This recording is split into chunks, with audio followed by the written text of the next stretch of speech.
Hi, Liz Ness here. In this video, I'm going to show you how to create a gradient stamp. And gradients are great. I've used them in as a gradient lens in photography and also in the digital darkroom when I've, enhanced photos, bringing back sky details, things like that. So gradients are really great for photography, but they're also really great for illustration. As you can see, I've got a gradient going on here. And at the end of the video, after I show you how to make a gradient stamp, I'll show you how this artwork is done, because it's just a little trick and it's kind of fun. So let's go ahead and get started. All right, I have open here a 12-inch by 12-inch canvas at 300 dpi. And that translates out to 3600 pixels by 3600 pixels. So what I'm going to do is get started with a calligraphy brush down here. I actually have a copy, but let's just go ahead and go down to calligraphy. And we're going to select the monoline tool. And then we're going to go ahead and select black. So I've got my palettes open. I can choose something from the palette, or I can just, with the color picker disc, I can just double tap down here and it'll select black for me. The next thing I'm going to do is going to come over to my wrench, select canvas and drawing guide, and then I'm going to edit my drawing guide just so I have, I can keep an eye on where I want this line. I want to create a nice solid chunk about 2/3 of the way down. Okay, so let's go ahead and change our grid size here to 600. Perfect.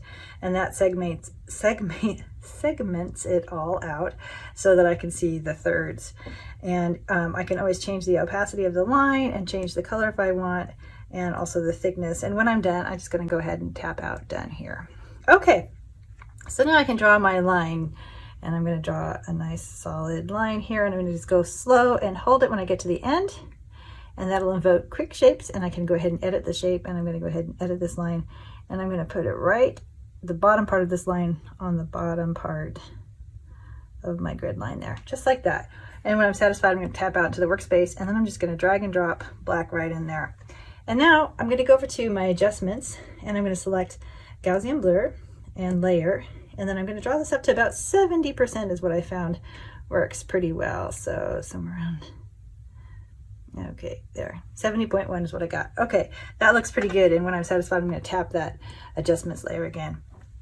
Okay, this keeps it nice and solid. It doesn't get completely blurred out to the top, but it keeps a solid part up here. So that's what I want. And now I'm going to go ahead and turn off my grid.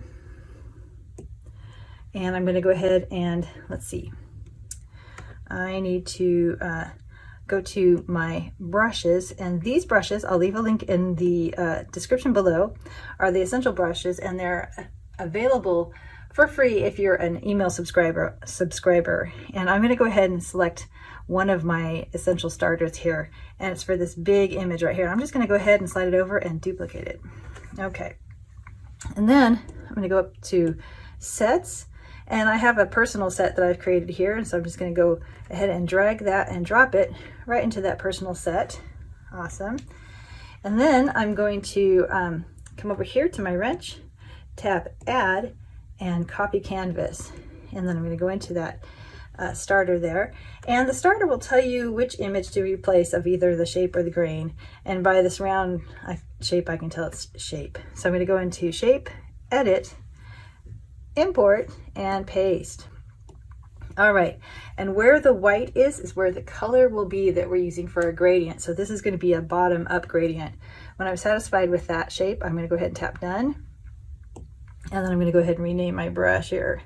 And we're going to call this gradient. And then bottom to top. Awesome. Okay, and when I'm done, I can tap done. All right, now all I have to do is go in here and duplicate this by sliding it gently over to the left, hit duplicate, and I'm going to tap that, and I'm going to go ahead and about this brush, and I'm going to give it a new name, at least the back part. We're going to call it top to bottom. All right, and then we're going to go back into the shape here. We're going to edit that, and with two fingers, I'm going to tap like this. And so the light is at top, so it's going down to the bottom. So done. Okay, and done. And now we're going to go ahead and test our brush. So I'm going to go back to that layer, and I'm going to go ahead and clear it. And now I'm just going to choose any old color, and I'm going to draw a terrible stick figure. Whoops, I forgot that I had my gradient map there. Let me go back down to the monoliner. so I can draw here. Let's see, all right. I've got a lot of brushes. Okay, monoliner, all right, and I'm just gonna draw, you know, like long body, tiny legs, body here of a stick person. All right, and now I'm going to see if I can make part of it disappear by using my gradient map as a mask, and this is where it comes in handy for a variety of different reasons. Okay, so let's go back to the layers. I'm going to go ahead and tap the layer itself. I'm going to select mask, and now I'm going to go ahead and select the color black, and I just want to make sure that if I go back here, nope, we need to have the layer, not the mask, selected so that we can select black as a color, and that's what we're going to do right there.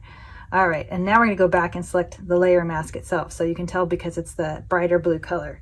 And now I'm going to go back to my new brush, that personal folder that I had way up top here, and I'm going to do the top down, and that should make everything disappear here. So let's go ahead and tap in the center, and there you go.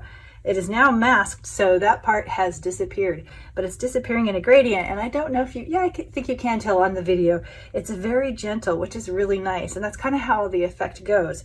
Let's take a look at this artwork. I promised I would show you how it was done, and so that you could do something like this yourself, and it's really pretty easy. I'm going to go ahead and squish this down in size, and I want to show you the layers here. So let's go ahead and make invisible this one.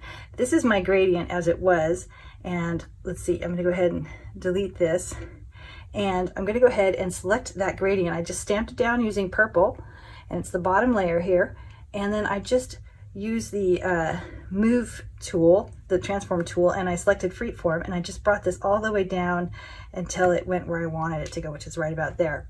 And then I just deselected the move and transform tool, and it just created the effect the way I wanted it to be created. Now the other cool thing is that just above this layer are two layers, and I've used a 50% gray to color these layers, but they're just my mountain layers. So I've got one little layer like that right there, and then another one right there, and that's it. And the bottom one, I've used the blending mode of hard light, and you can see it kind of makes a little difference there. The hard light with a 50% gray is a little bit brighter over the top of this gradient, which is kind of cool. And then above that, I'm using soft light. And again, it's kind of a little bit darker with a soft light.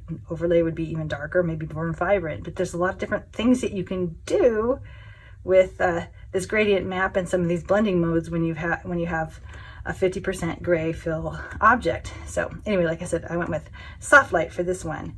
And then my trees are just on top, and they're in the same colored purple that I used for my gradient stamp down below here. And that's it. It's really that simple to make this particular piece of artwork. So like I said, it's really a fun tool to have for both illustration and photos, and also for masking. So anyway, I hope you've enjoyed this video. Thanks so much for watching. If you've enjoyed this video, please be sure to like the video, subscribe to the channel, and ring that bell so you're notified when new videos become available. Meanwhile, I hope your day is amazing.